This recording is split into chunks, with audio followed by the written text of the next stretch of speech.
सृष्टि बचपन से ही दिखने में सुंदर नहीं थी, लेकिन अमीर बाप की बेटी सृष्टि पर उसकी माँ जान छिड़कती। मेरी बेटी कितनी प्यारी है, भगवान सबको सृष्टि जैसी बेटी दे। सृष्टि धीरे धीरे बड़ी होती है। एक दिन सृष्टि की सहेली कहती है, तू दिखने में कितनी अजीब सी है, लेकिन मैं जानती हूँ हम सब में सबसे अच्छी शादी तो तेरी ही होगी। तेरे पापा अमीर जो है। और बता नहीं सकते यार, दहेज तो हर कोई देता है, ये क्या ज्यादा ले जाएगी अपने पति के लिए?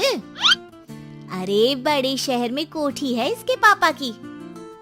अरे पापा की है ना, कौन सी इसकी है? इसकी होती तब तो कोई भी लड़का इससे शादी कर लेता। अरे पापा की मतलब पापा की है तो मेरी ही है ना? किसने कहा? अब तेरी तो तब होगी ना जब तेरा भाई ना हो। वैसे भी शादी के बाद सारी प्रॉपर्टी भाई के नाम होती है। सृष्टि समझ जाती है कि उसे किसी भी हालत में माँ बाप की सारी प्रॉपर्टी को अपने नाम करना है, लेकिन कैसे? एक दिन सृष्टि का भाई शीनू कहता है, बहन क्या कर रही है? तुझसे एक बात करनी है। अरे हाँ करना, मैं तो तेरी बहन हूँ। बहन मेरी लाइफ में ना एक लड़की है, बहुत अच्छी है। मैं सोच रहा हूँ माँ और पापा से बात करूँ शादी के लिए। सृष्टि को समझ में आ जाता है कि भाई की शादी होते ही भाभी उसे एक दिन भी घर में बर्दाश्त नहीं करेगी। क्या बात है भाई, बताना कौन है वो? यार वो बहुत अच्छी लड़की है, पढ़ी लिखी है, मेरे साथ जॉब भी करती है। बस एक प्रॉब्लम है। प्रॉब्लम? क्या प्रॉब्लम है भाई? यार वो शादीशुदा है, लेकिन उसके पति ने उसे सिर्फ इसलिए छोड़ दिया क्योंकि उसके माँ बाप दहेज नहीं दे पाए। सृष्टि ये सुनकर न जाने क्यों खुश हो जाती है। अरे भाई तो क्या हुआ, लड़की तुझे तो पसंद है ना? शीनू को लगता है कि बहन उसे समझ रही है। वो इस बात से अनजान होता है कि उसकी बहन की मंशा पूरा घर हड़पने की है। सृष्टि अपनी माँ से कहती है, मम्मी मुझे तो बहुत चिंता है। पता है शीनू क्या कर रहा है? अरे क्या कर रहा है? वो तो काम पर जाता है और वापस घर आता है। नहीं ना माँ, वो यही तो नहीं कर रहा, बाकी सब कर रहा है। आपको पता है उससे प्यार है, और वो भी एक शादीशुदा लड़की से। ये क्या हो गया? मैं सोसाइटी में क्या मुंह दिखाऊंगी? अरे तेरे पापा तो यही कहेंगे कि मैंने ही उसे बिगाड़ दिया है। माँ देखो, मेरी बात मानो, पापा पर भी विश्वास करने की जरूरत नहीं है। अब आप ही बताओ, पापा इतनी देर घर के बाहर रहते हैं क्यों? बोलो। अरे बेटा वो तो नौकरी करते हैं ना। तू बहुत भोली है माँ। पापा का ऑफिस तो 7 बजे खत्म हो जाता है, लेकिन देखो कितनी देर से आते हैं। अरे नहीं बेटा, ऐसी कोई बात नहीं है। सृष्टि माँ को एक औरत से बात करते पिता की फोटो दिखाती है।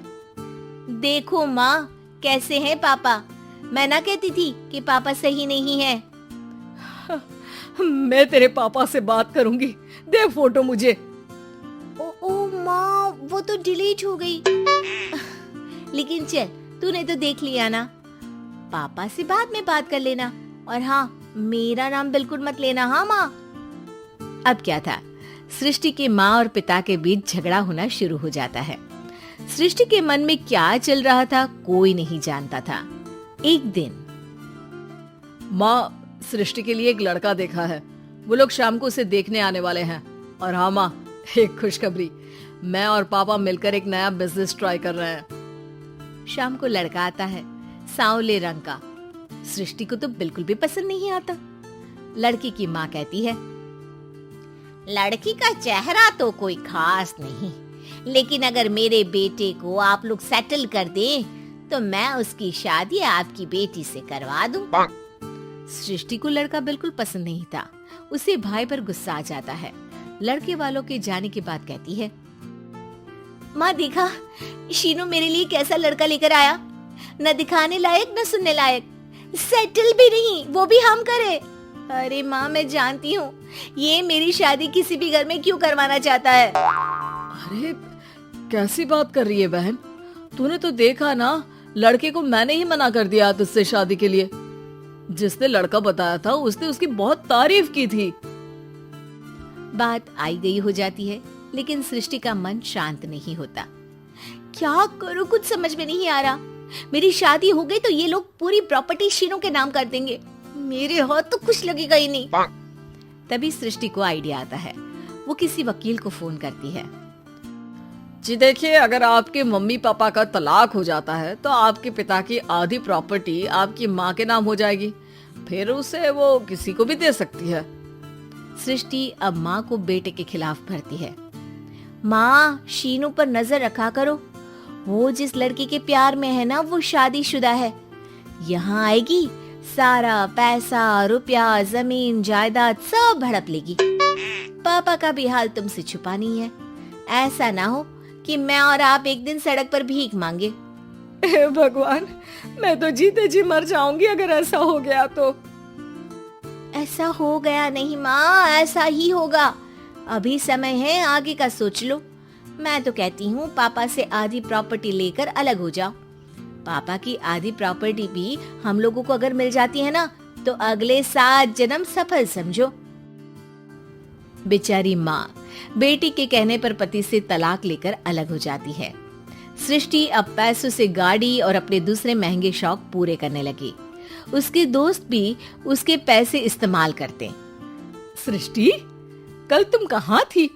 मैं सारा दिन घर पर अकेली थी। तो मैं क्या करूं? मैंने ठेका तो नहीं लिया है ना तुम्हें संभालने का। माँ को सृष्टि से ये उम्मीद नहीं थी। वो बैठकर रोने लगती है। वहीं उसका पति यानी कि सृष्टि के पिता आ जाते हैं।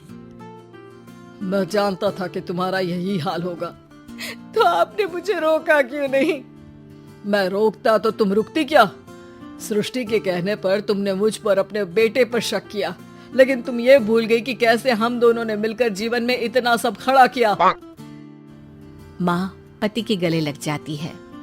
मुझे माफ कर दीजिए, मैंने आपकी कमाई का एक बड़ा हिस्सा गवा दिया।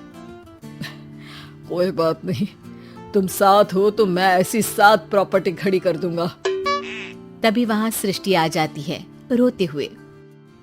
माँ, मयंक ने मुझे छोड़ दिया।